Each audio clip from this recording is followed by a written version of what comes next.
bonsoir à tous. Vous regardez RTI en développe ensemble les titres de ce journal. Après la cérémonie solennelle d'ouverture de la deuxième session ordinaire de l'Assemblée nationale, Adama Bictogo s'est envolé pour le Togo. À Lomé, le président de l'hémicycle a participé à un exercice similaire. Adama Bictogo a aussi été reçu en audience par le président Faure Gnassingbé. L'opération de révision de la liste électorale va bientôt démarrer, mais avant le top départ, une réunion d'information et d'échange s'est déroulée ce mercredi avec les parties prenantes, les partis ou groupements politiques, les organisations professionnelles des médias et les organisations de la société civile. Tous ont été instruits sur le mode opératoire. Et puis, première édition du Marachmonde à Abidjan, la Côte d'Ivoire se qualifie pour le second tour de sa compétition. Les éléphants maracaniers ont humilié le Cameroun mardi sur le score de 6-0. Les éléphants se qualifient donc pour le quart de finale de la compétition. Voilà pour les titres. On ouvre cette édition avec une note de coopération parlementaire. Le président de l'Assemblée nationale s'est rendu mardi à Lomé à l'invitation de son homologue togolais. Adama Bictogo a pris part à la séance d'ouverture solennelle de l'Assemblée nationale de ce pays, ami et frère. Face aux députés du Togo, il s'est exprimé sur l'excellence de la coopération entre nos deux pays. Un pan de son allocution a été consacré à la contribution des parlements dans la stabilité en Afrique et l'instauration de la paix dans les États en crise. De retour de Lomé, le compte-rendu de Moussa Konaté et Zakaria Traoré. Séance d'ouverture de la deuxième session ordinaire de l'Assemblée nationale du Togo. 95 députés sur les 113 sont présents au palais de congrès de Kara, la deuxième ville du pays, pour écouter le discours d'orientation du président de l'institution. Soyons des hommes et des femmes qui travaillent d'arrache-pied pour mieux se comprendre. Des hommes et des femmes qui se relaient pour que notre production législative change la vie de nos populations. Des hommes et des femmes qui ont chevillé au corps l'idée que notre action compte dans la République et que la nation togolaise nous regarde. Cette rentrée parlementaire a vu la présence des présidents d'Assemblée nationale du Bénin et de Côte d'Ivoire, aussi de plusieurs structures parlementaires. Une marque de solidarité institutionnelle mise à profit par Adama Bictogo pour réaffirmer le rôle de la diplomatie parlementaire. Je crois fermement en la diplomatie parlementaire, la diplomatie des peuples. À ce titre, je reste plus que jamais convaincu que nos assemblées parlementaires ont le pouvoir d'influencer positivement les relations internationales. C'est pourquoi nous devons chercher des moyens d'intensifier nos efforts dans ce domaine. La contribution des parlements dans la consolidation de la paix et la stabilité en Afrique et dans la sous-région, une vision du président Adama Bictogo exprimée devant les députés togolais. Il est essentiel que nos institutions parlementaires soient suffisamment fortes car elles ont un rôle crucial à jouer. Honorables parlementaires, chers collègues, il est donc impérieux pour nos institutions parlementaires et nos États de travailler ensemble afin de promouvoir la paix, la stabilité et le développement dans nos États et par ricochet dans notre région. Après cette cérémonie solennelle d'ouverture de la deuxième session parlementaire, le président de l'Assemblée nationale et sa délégation ont été reçus par Faure Gnassingbé. Adama Bictogo a transmis au président togolais les salutations fraternelles du chef de l'État Alassane Ouattara. Également en titre de ce journal, les représentants des groupements et partis politiques, les organisations de la société civile et la presse ont échangé ce mercredi avec le président de la CEI, la Commission électorale indépendante. Le toilettage de la liste électorale était l'enjeu principal de la rencontre. 4,5 millions d'Ivoiriens sont invités à se faire enrôler d'ici quelques semaines. Les détails de la rencontre avec Éric Goré. L'élément déclencheur de ce processus de révision de la liste électorale est le recensement des futurs électeurs qui démarre le 19 octobre pour prendre fin le 10 novembre 2024. Le président de la commission électorale indépendante, Koulibaly Kouibière, indique que le dispositif en place est efficace pour enregistrer 50 000 personnes par jour. 12 000 centres d'enrôlement seront ouverts sur le territoire ivoirien pour cette opération. Plus de 4 millions d'Ivoiriens sont concernés par cette vaste opération. Concernant l'inscription de nouveaux électeurs, afin de ratisser large, la CEI a repoussé la limite d'âge pour l'enrôlement des nouveaux majeurs au 1er mars 2025, soit avant la publication de la liste provisoire. Ainsi, tous ceux de nos compatriotes qui auront 18 ans et plus à cette date pourront solliciter leur inscription sur la liste électorale. On a dit, ceux qui n'ont pas 18 ans au moment de l'enrôlement, mais qui l'auront avant la publication de la liste provisoire, qui se fera en mars 2025, si vous avez 18 ans avant le 1er mars 2025, même si vous n'avez pas 18 ans au moment où vous venez vous enrôler, vous pouvez vous faire enrôler pour ratisser large. Les requérants devront se munir de leur carte nationale d'identité à défaut du récépissé ou encore de leur certificat de nationalité offert gratuitement par l'État de Côte d'Ivoire pour la circonstance. Le gouvernement a décidé de faciliter l'obtention du certificat de nationalité en la délivrant gratuitement. Je voudrais saisir cette occasion pour remercier et féliciter le gouvernement pour toutes les mesures et les facilités permettant à nos compatriotes pour l'acquisition des pièces utiles pour l'enrôlement. Maître Blessy Jean Chrysostome, représentant le PDCI à cette rencontre, note que les 23 jours du recensement sont insuffisants. Il faut adresser, je pense, et je vais pas manquer de le faire, adresser une correspondance précise du PDCI au président de la CEI pour lui dire que la loi l'oblige à faire une révision de la liste électorale en 2025. Un avis que ne partage pas Doumbia Ibrahima, représentant du RHDP. La CEI nous rétorque qu'elle a la possibilité d'enregistrer tous ceux qui peuvent se présenter à leur guichet. Et que donc ce sont les citoyens qui ne se déplacent pas. Commençons d'abord par mobiliser nos populations. Si nous constatons qu'il y a de l'affluence et que la CEI n'est pas capable de les enrôler tous, nous allons soutenir la position du PDCI de sorte que la CEI crée les conditions pour que tout le monde puisse s'inscrire sur la liste électorale. Sous réserve de la révision de la liste électorale, 8 millions de personnes sont inscrites. Les irrégularités constatées sur cette liste seront prises en compte, a rassuré Koulibaly Kouibière, président de la CEI. Mais avant de se faire enrôler, il faut se faire identifier 12 véhicules de type 4x4 pour renforcer la mobilité des agents de l'ONESI, l'Office national de l'état civil et de l'identification. C'est un don du CNS, le Conseil national de sécurité, un renfort à la mobilité pour accélérer la mise en œuvre du registre national des personnes physiques et la sécurisation du processus d'identification, sans oublier la digitalisation de la gestion de l'état civil. C'est le ministre de l'Intérieur et de la Sécurité, le général Vagondo Diomandé, qui a procédé à la remise des clés. Un reportage de Walter Amadou Ouattara et Richard Bao.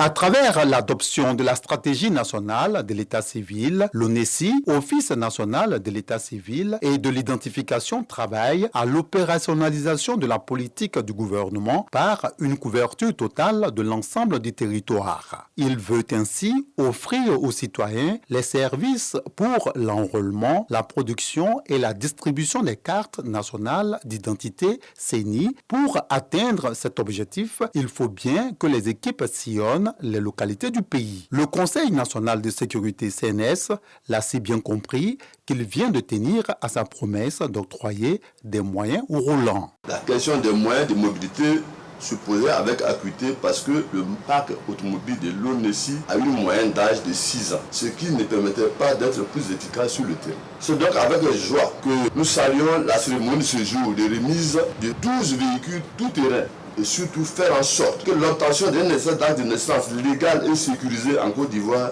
ne soit plus un problème avec la mise en place du registre national des personnes physiques. Traduisant sa reconnaissance au gouvernement, le ministre de l'Intérieur et de la Sécurité, Vagondo Diomandé, souhaite un bon usage de ces véhicules. Il s'agit de renforcer l'engagement des acteurs locaux pour assurer le succès de l'ensemble des projets et de poursuivre le déploiement du logiciel d'état civil à l'ensemble des centres d'état civil.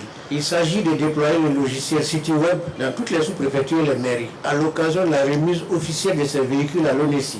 Je voudrais traduire toute mon admiration et ma reconnaissance infinie à son Excellence, Monsieur le Président Alassane Ouattara, pour sa vision éclairée, celle de rendre notre état civil performant et fiable. 10 délégations régionales de l'ONESI ont été ouvertes. Ces véhicules viennent donc à point nommé. Hors de la Côte d'Ivoire, le 19e sommet de la francophonie se tiendra les 4 et 5 octobre prochains à Paris. Mais c'est ce mercredi que le village du même nom a ouvert ses portes à Villers-Cotterêts. C'est la secrétaire générale de la francophonie qui a donné le coup d'envoi des discussions. En dehors de la ministre Françoise Remarque, 3 autres membres du gouvernement ont visité aujourd'hui même le stand de la Côte d'Ivoire. Issa Chonayo, notre envoyé spécial en France, voici son compte-rendu. La ville de Paris, en France, accueille le 19e sommet de la francophonie. Ce mercredi, à l'espace 104 Paris, dans le 19e, il y a eu l'ouverture du village de la francophonie.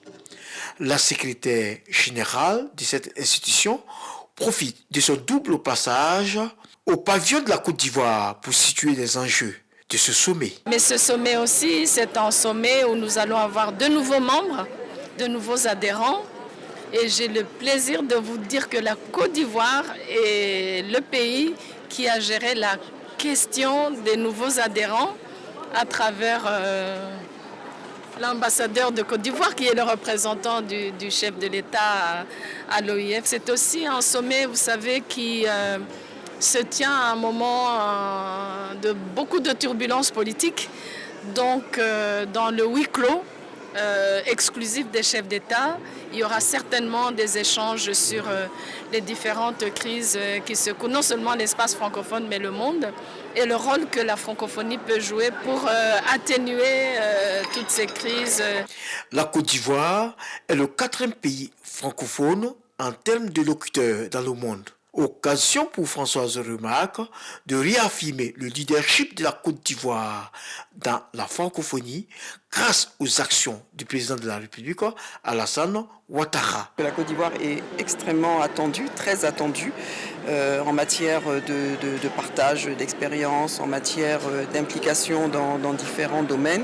Et bien sûr, le sommet lui-même, le sommet des chefs d'État auquel prendra part le président de la République sera aussi un moment important avec des huis clos qui, bien sûr, aborderont les sujets politiques du moment.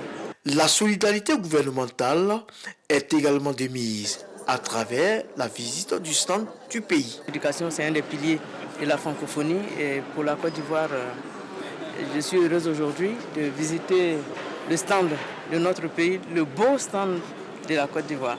La thématique sur laquelle nous devons intervenir demain, c'est sur l'intelligence artificielle. Et donc nous allons partager les expériences des uns et des autres. Comme on sait que c'est une thématique qui est nouvelle à tous les pays. La problématique de l'emploi des jeunes est au cœur des discussions à l'occasion de ce sommet, d'où notre présence. Nous allons partager l'expérience ivoirienne en matière donc, de financement, d'accompagnement, de formation dans le domaine de l'entrepreneuriat et de l'innovation. Et bien évidemment, nous allons aussi apprendre donc, des autres pays qui ont certainement aussi donc, des pratiques sur lesquelles nous pourrons nous inspirer. Avant l'ouverture du village de la francophonie, la ministre Françoise Remarque a eu une séance de travail avec l'ambassadeur de la Côte d'Ivoire en France, Maurice Kwaku Bandama, afin d'affiner un certain nombre de points avant le sommet. Et ici, en Côte d'Ivoire, une mission d'évaluation de la Banque mondiale a séjourné récemment dans la région du Bélier. L'institution financière entend ainsi dégager à terme une enveloppe de plus de 80 milliards de francs CFA pour la réalisation d'un projet de pôle agro-industriel. En toile de fond, il s'agit d'offrir un meilleur revenu aux producteurs. Le ministre d'État, ministre de l'Agriculture et du Développement rural, Kobena Kwasi Adjoumani, était également de la visite. Les précisions de Kader Sogodogo. Grâce au soutien de la Banque africaine de développement BAD, le projet de pôle agro-industriel de PAI de la région du Bélier a vu le jour en 2018 avec un budget global de 80 milliards de francs CFA. Maïs, manioc, pisciculture, porcin, maraîcher et riziculture sont mises en avant. Des infrastructures pour accentuer le développement de ces filières. En mission d'évaluation, la BAD, principal partenaire financier de la Côte d'Ivoire sur le projet, est satisfaite de l'exécution du projet. Les chantiers du centre de production d'énergie et du site de stockage de production de Yamoussoukro sont visités dans ce sens. Les travaux avancent très bien. Nous espérons que d'ici fin décembre, ce sera pratiquement conclu et que dès la fin du premier trimestre 2025, on pourra venir voir cet agroparc en plein fonctionnement. Le président de la République nous a demandé d'être au quotidien sur le terrain pour voir le niveau de réalisation de nos projets. Et je me rends compte que vraiment tout se passe bien. Et nous irons voir tout à l'heure le barrage à partir duquel nous allons faire des irrigations.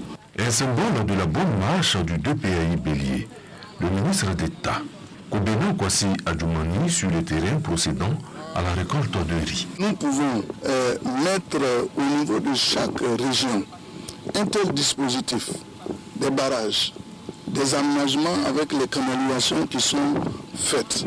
Mais il n'y a pas de raison que nous puissions atteindre nos objectifs de souveraineté alimentaire au niveau du riz. Des inaugurations d'infrastructures sont prévues durant cette mission d'évaluation, notamment à Tébissou. Des actions toujours dans le cadre du 2PAI Bélier au profit du monde paysan. Et si on parlait un peu à présent de la mobilité urbaine dans le Grand Abidjan? La rentrée scolaire rime bien avec les embouteillages dans la commune de Bingerville. Pour être à l'heure au travail ou encore en classe, il faut se lever tôt. À 5 heures du matin, la population se bouscule déjà dans les transports. À Bingerville, le coût du transport ne cesse de prendre l'ascenseur, causant bien de désagréments aux usagers de la route et aux piétons. Un constat d'Ismaël Déo dans un commentaire de Jean-Marc Djadji. Nouvelle gare de Bingerville, il est 6 heures. Ici, les minicars, communément appelés Baka, desservent les différentes communes d'Abidjan. Pour les passagers, il est impératif d'être présent de bonne heure. C'est une seule entrée, une seule sortie. Donc, il y a tellement de monde arrivé de Bingerville. Donc on est obligé de se réveiller tôt pour pouvoir vite arriver au travail. Le matin, on se réveille tôt quand on vient à la gare, il n'y a pas de voiture, il n'y a pas de véhicule. Depuis la rentrée scolaire, tous les jours, c'est comme cela. Et tous les Baka qui viennent, ils ne sortent pas hors de Bingerville. Donc bon, c'est ce qui fait que nous sommes ici. À Bingerville, le quotidien des populations rime avec les embouteillages, surtout en cette période de rentrée de classe. Personne ne veut être en retard, sauf que pour réussir ce pari, il faut payer le prix.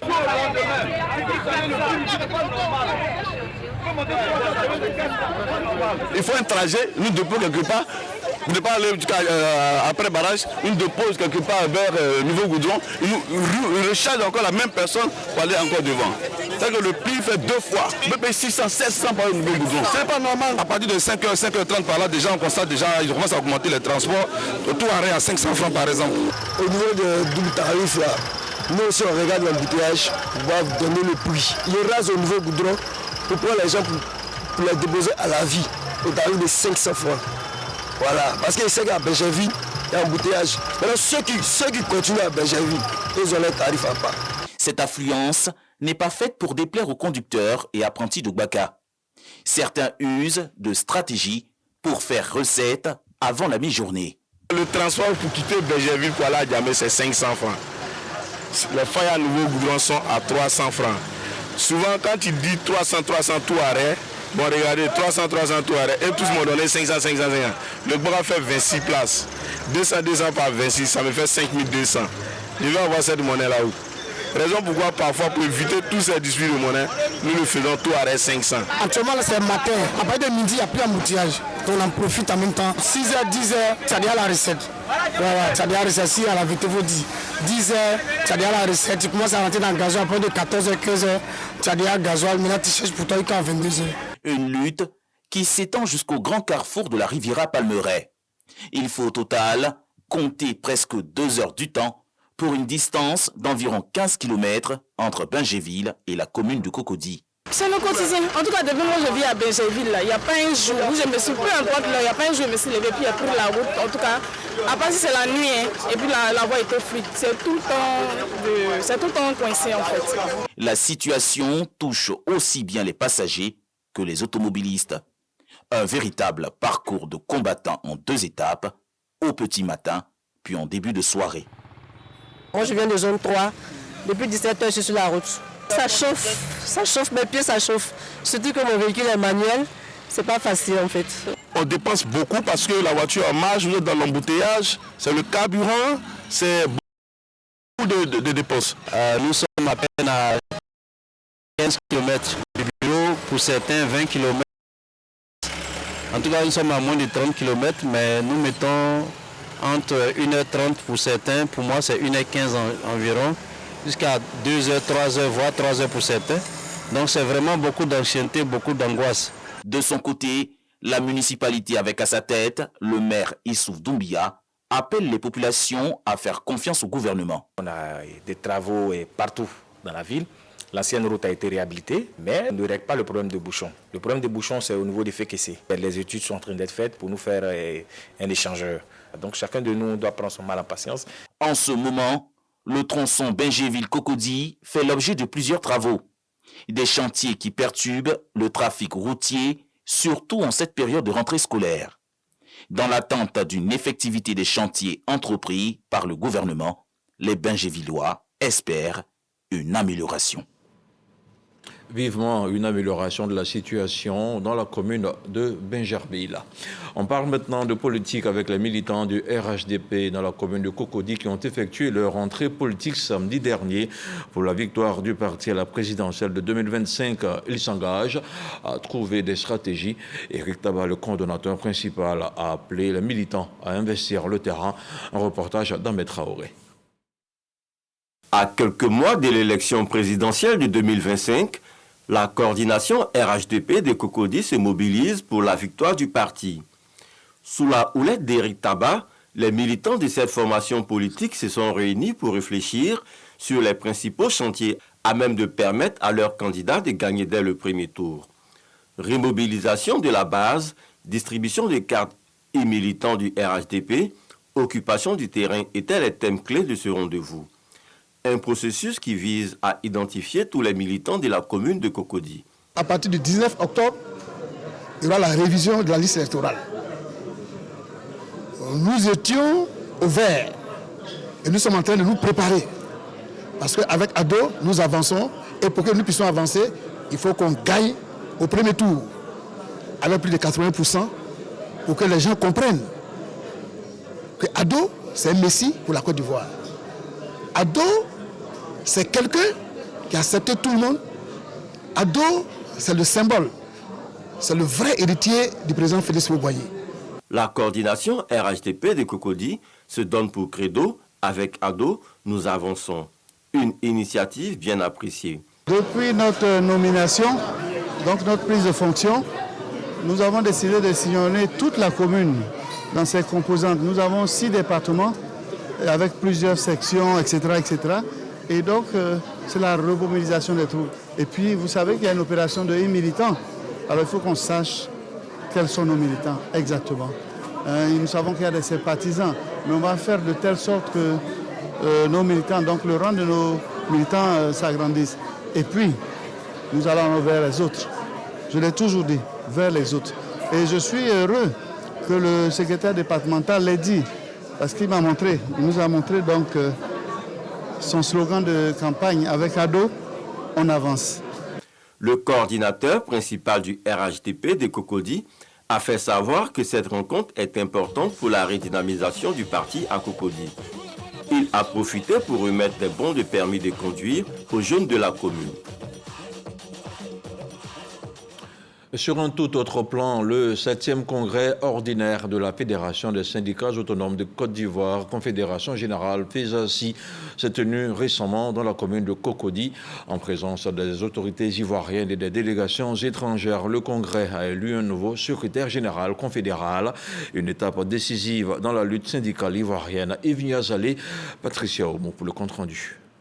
Le 7e congrès ordinaire de la FESACI, CG, un rendez-vous pour l'avenir du syndicalisme en Côte d'Ivoire, a marqué un tournant important.